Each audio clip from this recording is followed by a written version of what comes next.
युद्ध का नया मोर्चा सिविल सोसाइटी है, जिसे हम चौथी पीढ़ी की लड़ाई कहते हैं। सिविल सोसाइटी भटकाई जा सकती है, जिसे अधीन किया जा सकता है, जो एक बिखरा हुआ विचार हो सकती है, जिसको एक राष्ट्र के हितों को नुकसान पहुंचाने के लिए भटकाया जा सकता है। अब जयशंकर साहब और डोभाल साहब की दोनों जो बयान हैं उन दोनों को मिला दें। उन्होंने कहा कि एक अधिक दोषमुक्त यूनियन की तलाश भारतीय लोकतंत्र पर जितनी लागू होती है उतनी ही अमेरिकी लोकतंत्र पर भी, बल्कि सभी लोकतंत्रों पर। दूसरी बात, सभी किस्म के शासन की यह नैतिक जिम्मेदारी है कि जब कोई गलत बात हुई हो तो उसे सुधारा जाए, जिसमें ऐतिहासिक गलतियां भी शामिल हैं। और आपने पिछले कुछ वर्षों में जो फैसले और नीतियां देखी हैं उनमें से अनेक इसी श्रेणी में आती हैं, ऐतिहासिक।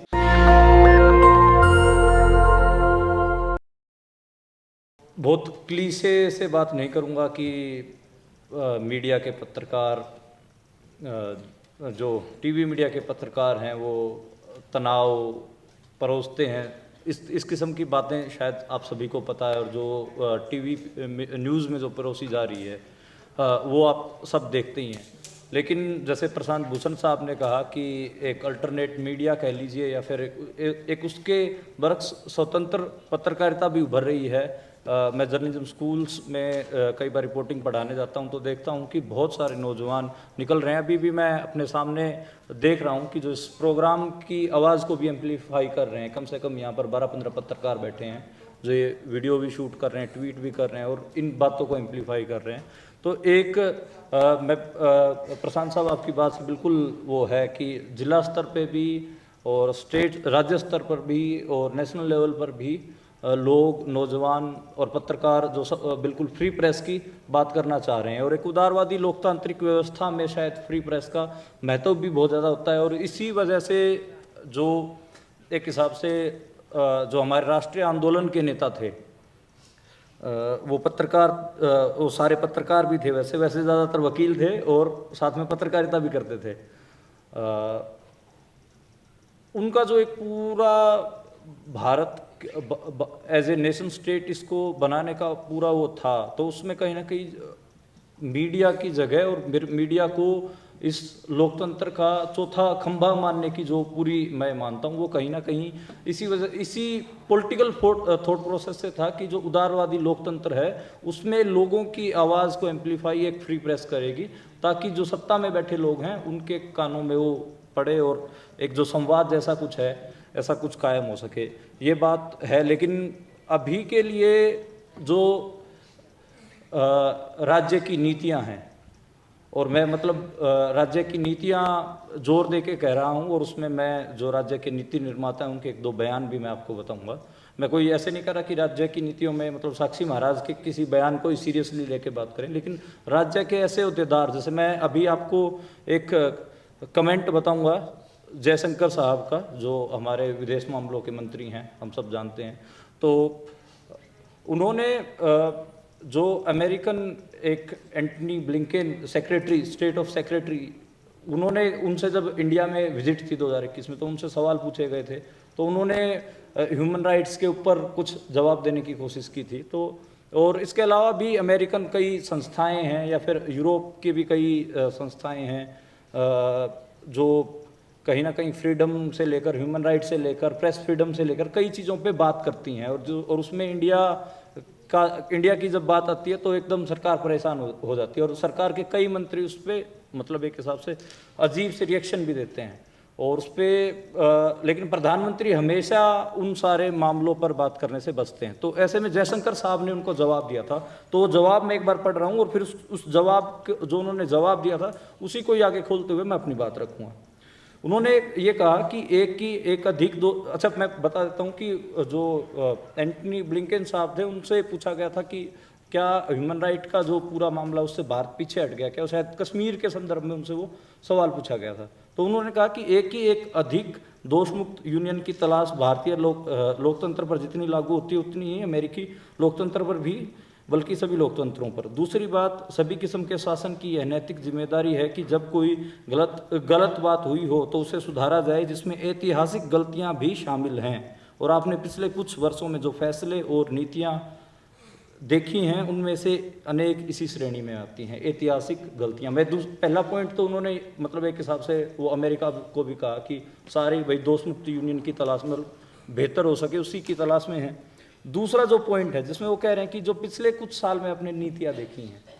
पहले कुछ गलत हुआ होगा, उन ऐतिहासिक गलतियों को सुधारने के लिए वो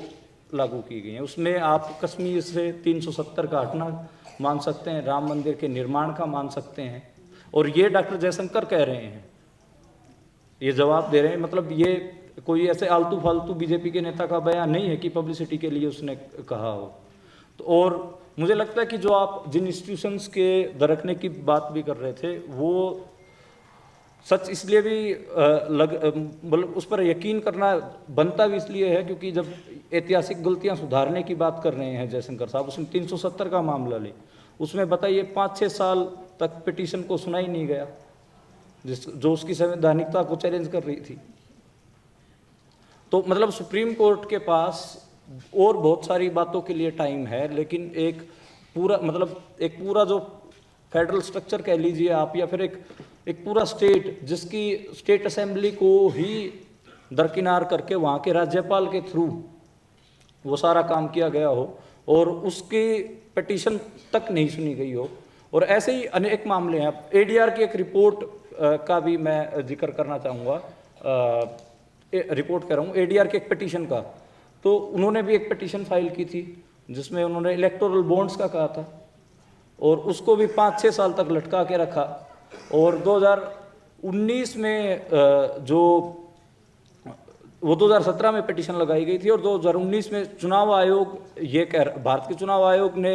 उसमें कहा कि हाँ इलेक्टोरल बॉन्ड में कुछ गड़बड़ तो है, लेकिन 2021 में उन्होंने अपना बयान भी बदल लिया। तो ये जो इंस्टीट्यूशंस हैं ये दरक रहे हैं, और वो जो ऐतिहासिक गलतियां जो नीति निर्माता जिनको सुधारने की बात कर रहे हैं,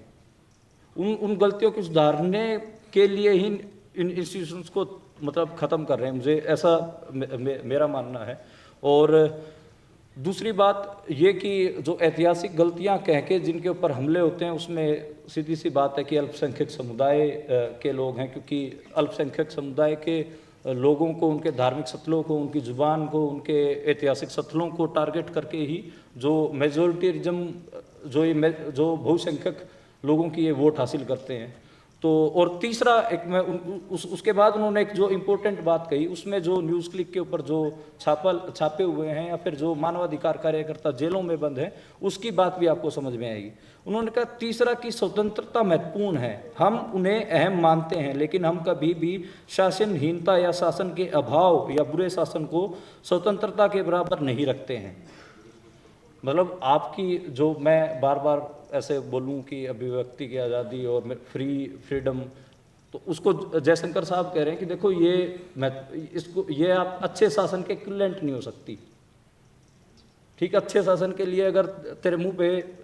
टेप लगा दी जाए तो कोई बड़ी बात नहीं है। मतलब मैं आपातकाल मैंने तो देखा नहीं है, लेकिन मैं उसके कई बार अच्छे और बुरे दोनों चुटकुले सुन लेता हूँ देहातियों से। तो देहात में जब कई लोग हैं जो आपातकाल को डिफेंड करते हैं, तो वो इस किस्म से कहते हैं देखो आपातकाल में कुछ भी कहो, ये ठीक है कि तुम लोग पत्रकारों को और इनको ये सब कर दिया था, लेकिन ट्रेन टाइम से चलने लग गई थी। तो वो जो है ना कि अच्छे शासन के इक्विवेलेंट आपकी बोलने, पढ़ने, लिखने और सवाल करने की आज़ादी कोई मायने नहीं रखती। तो वो जयशंकर साहब ने ऑफिशियली अपने बयान में कहा है। और इसी में ही फिर मतलब एक डोभाल साहब का एक बयान मैं बताना चाहूँगा। उन्होंने पिछले साल यूपीएससी के जो एस्पिरेंट थे उनको संबोधित करते हुए उन्होंने कहा था कि जो आपकी पीढ़ी, जो चौथी पीढ़ी है, उसका कहीं ना कहीं उसका युद्ध सिविल सोसाइटी के खिलाफ है, क्योंकि सिविल सोसाइटी एक ऐसी चीज़ है जिसको भटकाया जा सकता है। ये लोग और मतलब उसका भी मैंने स्क्रीनशॉट लिया था, तो मैं वो एक बार पढ़ देता हूँ ताकि एग्जैक्ट उसका आपको मिल जाए। तो उन्होंने कहा था कि युद्ध का नया मोर्चा सिविल सोसाइटी है, जिसे हम चौथी पीढ़ी की लड़ाई कहते हैं। सिविल सोसाइटी भटकाई जा सकती है, जिसे अधीन किया जा सकता है, जो एक बिखरा हुआ विचार हो सकती है, जिसको एक राष्ट्र के हितों को नुकसान पहुंचाने के लिए भटकाया जा सकता है। अब जयशंकर साहब और डोभाल साहब की दोनों जो बयान हैं उन दोनों को मिला दें और उसी से निकलता है कहीं ना कहीं न्यूज़ क्लिक के ऊपर जो अभी क्रैकडाउन हुआ है वो, या फिर जो हमारे 5-6 साल से जो मानवाधिकार कार्यकर्ता जेलों में बैठे हैं, ये इन दोनों नीति बनाने वाले लोग हैं, उन दोनों को मिलाने से ही ये निकलता है कहीं ना कहीं, और उसी से ही निकलती है इनकी फिर वोट पॉलिटिक्स जो बहुसंख्यक समाज के इन लोगों को चाहिए होती है। ये बहुत मोटी सी बात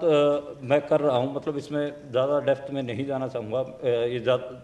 लेकिन इसमें एक जो मेरी चिंता मुझे जो लगती है वो मुझे लगती है कि जो नए शहर जिस किस्म से बस रहे हैं, नई आबादी जिस किस्म से बस रही है, उसमें पब्लिक स्पेसिस की कमी मैं महसूस करता हूँ और उसमें जो डेमोक्रेटिक स्पेसिस थी उनकी भी कमी महसूस करता हूँ। अभी 2031 का मास्टर प्लान के तहत जो शहर बढ़ा है आपका, एनसीआर बढ़ा है, जैसे द्वारका एक्सप्रेसवे के आसपास जो आबादी बनी हैं, सोसाइटियाँ बसी हैं, उसमें किसी में कोई बैठकी करने की जगह चौपाल या ऐसे ऑडिटोरियम कुछ नहीं है, और मुझे लगता है कि वहाँ पे कोई पब्लिक एक्टिविटियाँ नहीं होंगी। उसमें जो लोग अपने ऑफिस स्पेस से आएंगे और सीधे उन फ्लैटों में पैक हो जाएंगे। जो एक आध इस किस्म के मतलब पुराने शहर को हम देखें तो इसमें आपको ऑडिटोरियम, मंडी हाउस पे थिएटर, और यूनिवर्सिटियों जो पब्लिक यूनिवर्सिटीज़ थी उनमें थोड़ा स्टूडेंट पॉलिटिक्स की वजह से एक स्पेस था कि लोग इकट्ठा हो रहे थे, बात कर रहे थे। शहरों के सामने ये एक नई चुनौती होगी कि वो पब्लिक फ्रेंडली स्पेसिस उनके पास नहीं है, जिस हिसाब से वो एक्सटेंड हो रहे हैं, और कोई कनेक्शन भी नहीं है जहाँ पर आप अपनी ये जो दोस्ती की बात है ये कर पाओगे। गांव देहात में फिर भी मैं मानता हूँ कि एक चौपाल या एक पब्लिक स्पेस है, और वहाँ पर किसान यूनियन, किसान सभा जैसी लोग भी हैं, और मनरेगा यूनियन, जहाँ पे एक प्लेटफॉर्म बनता है कि कोई भी जब बात होती है तो उसमें अगर आंदोलन स्ट्रॉन्ग है या आंदोलन मजबूत है तो वहाँ पे कम्युनल जो ताकतें हैं उनको पीछे धकाया जा सकता है। वो आपने मेवात नूह वाले केस में भी देखा, क्योंकि हरियाणा में आंदोलन मजबूत था, इस वजह से किसान यूनियन, किसान सभा, और उन्होंने इवन जो कल्चरल जो ट्रेडिशनल फोर्सेस थी खाप पंचायत जैसी, उनके ऊपर भी इतना दबाव डाल दिया कि उनको भी स्टैंड लेना पड़ा इस पूरे उस मामले में। तो एक हिसाब से वहाँ पे एक स्पेस है अभी एक बचा हुआ, लेकिन जो जिस किस्म से हमारे शहर ये एनसीआर की ग्रोथ हुई है, नोएडा, गुड़गांव, और इसमें भी जितनी आबादी है उसमें मुझे पब्लिक स्पेसिस की खासी कमी दिखती है, और वो इंटरेक्शन पता नहीं कैसे संभव हो पाएगी, वो उसकी मुझे एक गैप दिखता है। ये मतलब मुझे सीरियस चिंता में। बाकी जो आपका ये इनिशिएटिव है ये बहुत मतलब ज़रूरी भी है इस समय में, क्योंकि जब जो हमारे नीति बनाने वाले लोग हैं वो उनकी उसमें शामिल हो कि वो ऐतिहासिक गलतियों के नाम पर अल्पसंख्यकों के ऊपर अत्याचार करेंगे, और दूसरा उनके उस नीति में शामिल हो कि जो चौथी पीढ़ी का युद्ध सिविल सोसाइटी के खिलाफ छेड़ना, क्योंकि ये बरगलाई और भटकाई जा सकती है, पता नहीं क्या क्या कर सकती है, हालांकि कुछ नहीं कर पाती बेचारी, ठीक है। तो उसके उस नीति में शामिल है, इस वजह से हमें भी मतलब थोड़ी कमर कसनी होगी, और चाहे मतलब इस बहुसंख्यकवाद के खिलाफ एक लड़ाई, और उस लड़ाई को मैं मतलब दोस्ताना माहौल की लड़ाई कह रहा हूँ, जिसमें हम सेकुलर वैल्यूज़ को इस्टेब्लिश करेंगे समाज में, और चाहे फिर ये जो हमारी स्वतंत्रता को अच्छे शासन के लिए एक हिसाब से कॉम्प्रोमाइज़ करना चाह रहे हैं, उसकी लड़ाई हो, तो ये दोनों साथ लड़नी पड़ेंगी। शुक्रिया। नेशनल दस्तक की आपसे गुजारिश है कि अगर इसको बचाना चाहते हैं तो नेशनल दस्तक को सब्सक्राइब करने के लिए रेड कलर के सब्सक्राइब बटन को दबाएं, फिर बेल आइकन की घंटी दबाएं। नेशनल दस्तक को बचाने के लिए बहुत जरूरी है कि हर खबर को शेयर करें, लाइक करें, कमेंट जरूर करें।